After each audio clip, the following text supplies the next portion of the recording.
اللہ الرحمن الرحیم۔ معزز ناظرین و سامعین کرام، السلام علیکم ورحمۃ اللہ وبرکاتہ۔ جیسا کہ آپ جانتے ہیں کہ اللہ کے رسول حضرت ابراہیم علیہ السلام کی قوم بتوں کو پوجتی تھی۔ آپ کی لاکھ کوششوں کے باوجود ان کی بیوی اور بھتیجے حضرت لوط علیہ السلام کے علاوہ کوئی ایمان نہ لایا۔ ان تینوں نے مصر کی طرف ہجرت کی۔ پھر حضرت ابراہیم علیہ السلام نے حضرت لوط علیہ السلام کو دین کی تبلیغ کے لیے اردن کے شہر سدوم کی طرف بھیجا۔ حضرت لوط علیہ السلام کو بھی اللہ تعالیٰ نے نبوت عطا فرمائی۔ سدوم کے لوگ دنیا کے بدترین لوگ تھے۔ ان کے اخلاق بہت برے تھے، خبیث ترین لوگ تھے۔ ان کی زندگی لوٹ کھسوٹ، ڈاکہ زنی اور خیانت سے پر تھی۔ کوئی کتنی ہی برائی کرتا نظر آتا اسے بالکل نہ روکتے۔ ان سب برائیوں سے بڑھ کر ان میں ایک برائی اور تھی، وہ تھی ان کی پرلے درجے کی بے حیائی۔ کائنات میں ایسی بے حیائی اس قوم سے پہلے کسی نے نہیں کی تھی۔ ان کے اخلاق اس حد تک تباہ ہو چکے تھے کہ وہ بے حیائی کا کام تو کرتے ہی تھے، کرنے کے بعد لوگوں کو بھی بتاتے پھرتے تھے، اپنی مجلسوں میں اس کا تذکرہ کرتے تھے۔ اس طرح یہ برائی اور زیادہ تیزی سے پھیل گئی۔ اللہ نے جو چیزیں حرام کی تھیں وہ سب انہوں نے حلال قرار دے دی۔ اللہ تعالیٰ اپنی مخلوق پر بہت مہربان ہے۔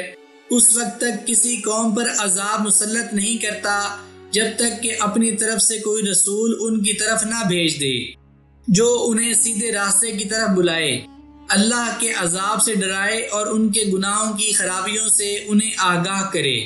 اللہ تعالیٰ فرماتا ہے، ہم اس وقت تک عذاب نہیں دیتے جب تک کہ ہم کوئی رسول نہ بھیج دیں۔ حضرت لوط علیہ السلام کی قوم کے ساتھ بھی ایسا ہی ہوا۔ جب ان کے گناہ انتہا کو پہنچ گئے، کفر پوری شدت اختیار کر گیا، تو اللہ تعالیٰ نے انہی میں سے ایک بندے حضرت لوط علیہ السلام کو رسول بنا کر بھیج دیا، جو نہایت پاک دامن اور سچے انسان تھے، اخلاق کے بہت بھلے تھے۔ انہوں نے اپنی قوم کو اللہ تعالیٰ کی طرف بلایا، ایک اللہ کو معبود ماننے کی دعوت دی، حرام کاموں سے باز آنے کے لیے کہا، انہیں ڈرایا کہ اگر تم باز نہ آئے تو اللہ کا عذاب تمہیں آ پکڑے گا۔ حضرت لوط علیہ السلام صبح شام ان کے پاس جاتے رہے اور اللہ کے عذاب سے انہیں ڈراتے رہے، لیکن وہ اپنے گناہوں پر ڈٹے رہے۔ قرآن کریم میں اللہ تعالیٰ فرماتا ہے، جب ان سے ان کے بھائی لوط نے کہا، تم کیوں نہیں ڈرتے؟ میں تمہاری طرف امانت دار رسول ہوں، اللہ سے ڈرو اور میری پیروی کرو۔ میں تم سے کوئی اجرت طلب نہیں کرتا، میری اجرت تو میرا اللہ ہی دے گا جو تمام جہانوں کا پالنے والا ہے۔ پھر حضرت لوط علیہ السلام نے ان سے کہا، تم نے ایسی بے حیائی اختیار کی ہے جو تم سے پہلے اس جہاں میں کسی نے نہیں کی۔ تم مردوں سے بدفعلی کرتے ہو، لوگوں کو راستے سے روکتے ہو اور اپنی مجلسوں میں برے کام کرتے ہو۔ آپ نے ان برے کاموں سے انہیں دن رات روکا۔ وہ لوگ صرف اس بے حیائی میں ہی مبتلا نہیں تھے بلکہ اس کے ساتھ ساتھ وہ مشرک بھی تھے، رسولوں کو جھٹلاتے تھے، لوگوں کے راستے میں کھڑے ہو جاتے تھے، انہیں قتل کر دیتے تھے اور ان کا مال اپنے قبضے میں لے لیتے تھے، اور پھر ایک دوسرے کو ان برے کاموں سے روکتے بھی نہیں تھے۔ حضرت لوط علیہ السلام کی تمام باتیں سن کر وہ ایک جگہ جمع ہوئے۔ انہوں نے آپس میں مشورہ کیا اور حضرت لوط علیہ السلام کی دعوت کو ماننے سے انکار کر دیا۔ ان کا مذاق اڑایا، انہیں پاگل اور دیوانہ کہا۔ حضرت لوط علیہ السلام پھر بھی ان سے مایوس نہ ہوئے، برابر انہیں تبلیغ کرتے رہے اور ان کی باتوں پر صبر کرتے رہے۔ انہوں نے اپنی تبلیغ جاری رکھی، یہاں تک کہ ایک دن انہوں نے کہا، کیا باوجود دیکھنے بھالنے کے پھر بھی تم بدکاری کر رہے ہو؟ یہ کیا بات ہے کہ تم عورتوں کو چھوڑ کر مردوں کے پاس شہوت سے آتے ہو؟ حق یہ ہے کہ تم بڑی ہی نادانی کر رہے ہو۔ حضرت لوط علیہ السلام کی قوم نے ان کی کوئی بات نہ سنی۔ شیطان نے انہیں بالکل اندھا کر دیا تھا۔ بے حیائی ان کے اندر رچ بس چکی تھی۔ جو انہیں برے کاموں سے روکتا وہ اسے بری نظروں سے دیکھتے تھے۔ آخر انہوں نے فیصلہ کیا کہ حضرت لوط علیہ السلام کو اور جو لوگ ان پر ایمان لائے ہیں انہیں شہر سے نکال دو۔ حضرت لوط علیہ السلام نے ان سے فرمایا، میں تمہارے اس برے کام سے سخت ناخوش ہوں۔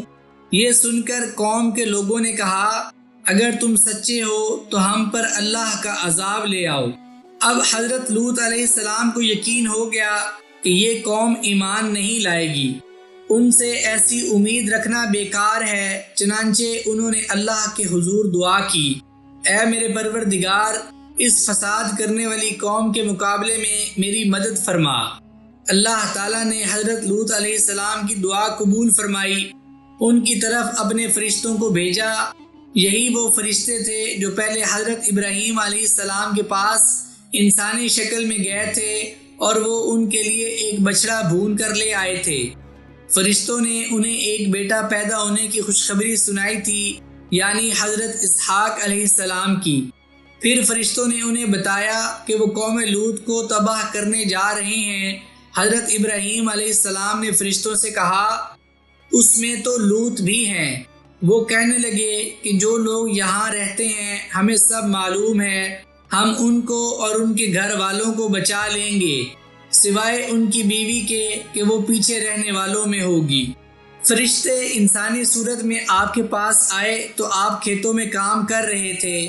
انہوں نے آپ کے ہاں ٹھہرنے کی خواہش ظاہر کی۔ آپ کو ان کی خواہش رد کرنے میں شرم محسوس ہوئی، اس لیے آپ ان کے آگے آگے گھر کی طرف چل پڑے۔ حضرت لوط علیہ السلام اشاروں کنایوں میں ایسی باتیں کہنے لگے کہ جن کو سن کر وہ اس بستی سے چلے جائیں اور کسی دوسری بستی میں جا ٹھہریں۔ آپ نے ان سے کہا، اللہ کی قسم، میں نہیں جانتا کہ روئے زمین پر اس بستی والوں سے زیادہ گئے گزرے اور خبیث لوگ بھی ہوں گے، لیکن فرشتے آپ کے ساتھ آپ کے گھر پہنچ گئے۔ آپ مہمانوں کے ساتھ گھر میں تھے کہ قوم کے لوگوں کو مہمانوں کے بارے میں علم ہو گیا۔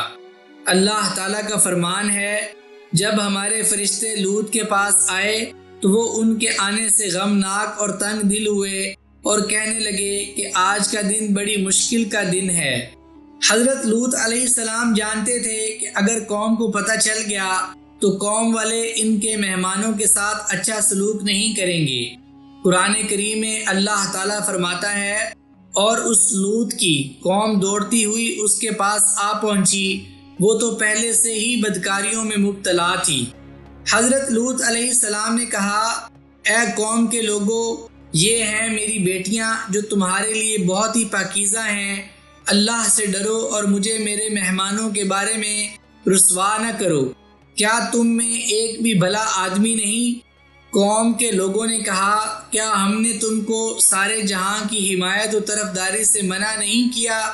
حضرت لوط علیہ السلام اچھی طرح جانتے تھے کہ یہ فاسق لوگ کیا چاہتے ہیں، چنانچہ انہوں نے جو جواب دیا وہ قرآن مجید میں اس طرح آیا ہے، اے میری قوم، یہ میری بیٹیاں یعنی قوم کی عورتیں تمہارے لیے بہت ہی پاکیزہ ہیں۔ نبی باپ کے برابر ہوتا ہے، اس لحاظ سے قوم کی عورتیں ان کی بیٹیاں تھیں۔ ان کے کہنے کا مطلب یہ تھا کہ تم یہ برا کام کیوں کرتے ہو، عورتوں سے شادیاں کر لو۔ یہ طریقہ فطرت کے عین مطابق ہے اور صحیح طریقے کے مطابق ہے، لیکن وہ قوم بدکار تھی، بدکاری نے انہیں اندھا کر دیا تھا، ان کی عقل ماری گئی تھی، چنانچہ بے حیائی سے بولے، تمہیں معلوم ہے جو ہم چاہتے ہیں۔ حضرت لوط علیہ السلام اپنی قوم کے لوگوں کو گھر میں داخل ہونے سے روکنے کی کوشش کرتے رہے۔ دروازہ بند تھا، وہ لوگ اسے کھولنے اور اندر گھسنے کی کوشش کر رہے تھے۔ آپ دروازے کے پیچھے سے انہیں نصیحت فرما رہے تھے۔ جب صورتحال نازک ہو گئی تو آپ نے فرمایا، اے کاش مجھ میں تمہارے مقابلے کی طاقت ہوتی، یا میں کسی مضبوط قلعے میں پناہ پکڑ سکتا۔ مطلب یہ کہ میں اتنا طاقتور ہوتا یا میرا کوئی خاندان ہوتا جو میری مدد کرتا تو میں تمہیں وہ سزا دیتا جس کے تم حقدار ہو۔ فرشتوں نے آپ کی بات سنی اور ان کے رنج اور غم کو محسوس کیا تو خاموش نہ رہ سکے۔ قرآن کریم نے ان کے یہ الفاظ نقل کیے ہیں، اے لوط، ہم تیرے رب کی طرف سے بھیجے ہوئے فرشتے ہیں، ناممکن ہے کہ یہ تجھ تک پہنچ جائیں۔ مفسرین فرماتے ہیں کہ حضرت جبرائیل علیہ السلام باہر تشریف لے گئے اور اپنے پر کا ایک کنارہ ان کے چہروں پر مارا تو وہ اندھے ہو گئے، بلکہ ان کی آنکھیں بالکل ختم ہو گئیں، ان کی جگہ بھی باقی نہ رہی اور آنکھوں کا نشان بھی ختم ہو گیا۔ وہ دیواروں کو ٹٹولتے اور اللہ کے نبی کو دھمکیاں دیتے لوٹ گئے۔ جاتے ہوئے وہ کہہ رہے تھے، جب صبح ہوگی تو تم سے نپٹیں گے۔ پھر فرشتوں نے حضرت لوط علیہ السلام سے کہا، تو اپنے گھر والوں کو لے کر رات کے کسی حصے میں نکل جا اور تم سے کوئی شخص پیچھے مڑ کر نہ دیکھے، البتہ تیری بیوی کو وہی عذاب پہنچے گا جو ان کے لیے مقدر ہو چکا۔ مطلب یہ تھا کہ آپ کو ڈرنے کی کوئی ضرورت نہیں، پریشان نہ ہوں، ہم فرشتے ہیں، یہ لوگ آپ کا کچھ بگاڑ سکتے ہیں نہ ہمارا۔ اللہ تعالیٰ نے ہمیں حکم دیا ہے کہ آپ اور آپ کے گھر والے رات کے وقت اس بستی سے نکل جائیں۔ اللہ نے فاسقوں کی اس قوم کے لیے ہلاکت لکھ دی ہے، اور جب آپ عذاب کی آواز سنیں تو آپ میں سے کوئی بھی پیچھے مڑ کر نہ دیکھے۔ اور اے لوط، اللہ آپ کو اور آپ پر ایمان لانے والوں کو بچا لے گا، جبکہ آپ کی بیوی ان فاسق کافروں کے ساتھ ہلاک ہوگی۔ فرشتوں نے حضرت لوط علیہ السلام کو وہ وقت بھی بتا دیا جو عذاب کے لیے مقرر ہو چکا تھا، جیسا کہ اللہ تعالیٰ فرماتا ہے، ان کے عذاب کے لیے صبح کا وقت مقرر ہو چکا تھا، کیا صبح قریب نہیں؟ چنانچہ حضرت لوط علیہ السلام اپنے اہل جنہوں نے آپ کی پیروی کی تھی ان کو لے کر نکل پڑے۔ جب آپ اپنے شہر سے کچھ فاصلے پر گئے تو اس وقت سورج نکل آیا، ساتھ ہی اللہ کا عذاب ان پر نازل ہو گیا۔ اس عذاب کو بھلا کون روک سکتا تھا؟ اس کو روکنا ناممکن تھا۔ حضرت جبرائیل علیہ السلام نے ان کے شہر کو الٹ دیا، اور وہ 7 شہر تھے۔ پھر ان کو آسمان کی طرف اٹھایا گیا اور الٹ پلٹ کر دیا گیا، نیچے والا حصہ اوپر اور اوپر والا حصہ نیچے کر دیا گیا۔ پھر ان پر بڑے بڑے پتھروں کی بارش برسائی گئی، ہر ایک پتھر پر اس آدمی کا نام لکھا تھا جس پر اس پتھر کو گرنا تھا، خواہ ان میں سے کوئی اپنے شہر میں موجود تھا یا سفر کی وجہ سے شہر سے باہر تھا، وہ پتھر بارش کی طرح ان پر برسے۔ پتھروں کی بارش ہوئی۔ اللہ تعالیٰ فرماتا ہے، جب ہمارا حکم آ گیا ہم نے اوپر والے حصے کو نیچے کر دیا اور ان پر کنکریلے پتھر برسائے جو تہ بتہ تھے، تیرے رب کی طرف سے نشان زدہ تھے، اور وہ ان ظالموں سے کچھ بھی دور نہیں تھے۔ اس طرح وہ بدبخت لوگ ہلاک ہو گئے، ان پر دردناک عذاب نازل ہوا، ان کے کفر اور برے کاموں کی وجہ سے انہیں سزا ملی، اور آخرت میں بھی ان کا ٹھکانہ جہنم ہوگا جو بہت بری جگہ ہے۔ معزز ناظرین و سامعین کرام، میں امید کرتا ہوں کہ آپ کو حضرت لوط علیہ السلام کا یہ واقعہ ضرور پسند آیا ہوگا۔ میں اللہ تعالیٰ سے دعا گو ہوں کہ اللہ تعالیٰ آپ کو اور مجھے بھی گناہوں سے بچائے، اور آپ صلی اللہ علیہ وآلہ وسلم اور آپ کے اہل بیت کے نقش قدم پر چلنے کی توفیق عطا فرمائے۔ اگر آپ کو یہ ویڈیو پسند آئی ہو تو اسے لائک، شیئر اور سبسکرائب ضرور کر دیجیے گا۔ مجھے اپنی دعاؤں میں یاد رکھیے گا۔ جزاک اللہ۔